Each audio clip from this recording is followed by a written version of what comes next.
So yung mga pandit, so kinabit natin yung baterya ngayon. So ang gamit natin is itong dalawa lang. So kasi ito sa likod, so ito yung pang simulator lang. So titingnan natin ito, mayroon siyang limit switch. This is the power window motor sa driver side. Ito din yung power window motor sa passenger side. Ayan, so makikita nyo mamaya yan, iikot yan pag i-switch natin yung button switch na.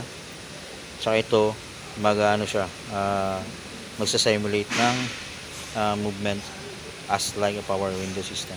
And then we have the same limit switch. Itong limit switch naman, ang principle niya is once na matamaan ng ito, so automatic mag-break or makat yung or ma-open circuit siya. So yan yan itong mga pandit. So yan okay, yung mga pandit. So yan, matamaan yan yan. So dyan, hanggang dyan lang siya. Ito naman pataas, tapos yung pababa may limit switch siya para hanggang doon lang yung yung pagbaba ng power window natin. Ito naman isa is the power window motor side. So yan, iikot yan yan.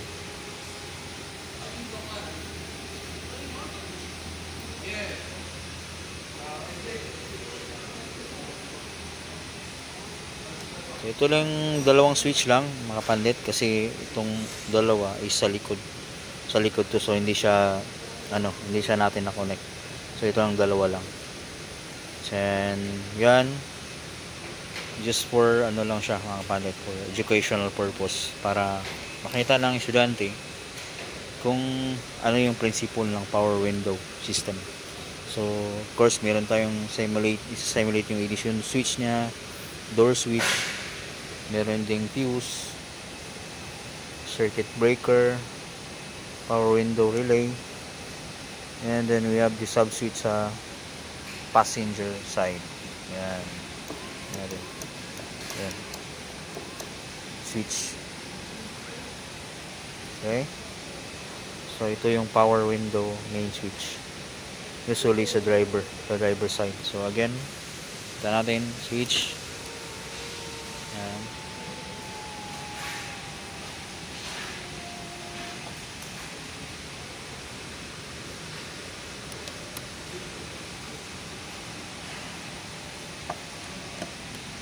Yan. Diba ang ganda mga pandit? Ito din.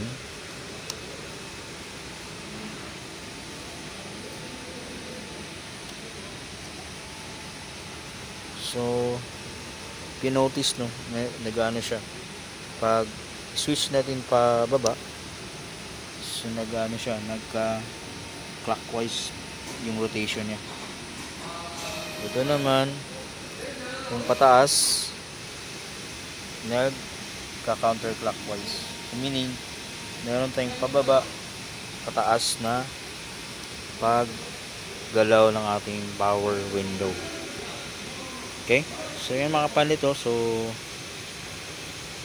lalo sa mga technical school na naghahanap ng simulator, especially sa power window, yan just a lang mga pandit, an idea kung paano yung gawin,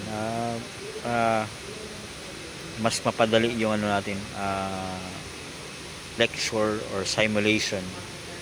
Kasi usually mga estudyante kasi siya, mas madali nilang maintindihan kung merong simulator. So especially sa technical like the world of automotive mga pandit. So yun man mga pandit, dito muna tayo magtatapos sa natin content. So ayan, shoutout sa mga nagsusuporta sa ating channel, nanonood sa ating channel, and nakapag-subscribe na. So sa mga hindi pa nakapag-subscribe yan, just click the like button and share kung nagustuhan nyo, no? So, and please like and subscribe mga kapandit para mas gaganahan pa tayong mag-share ng mga contents, especially sa automotive. Okay, dito muna tayo mga kapandit magtatapos, and ciao, thank you.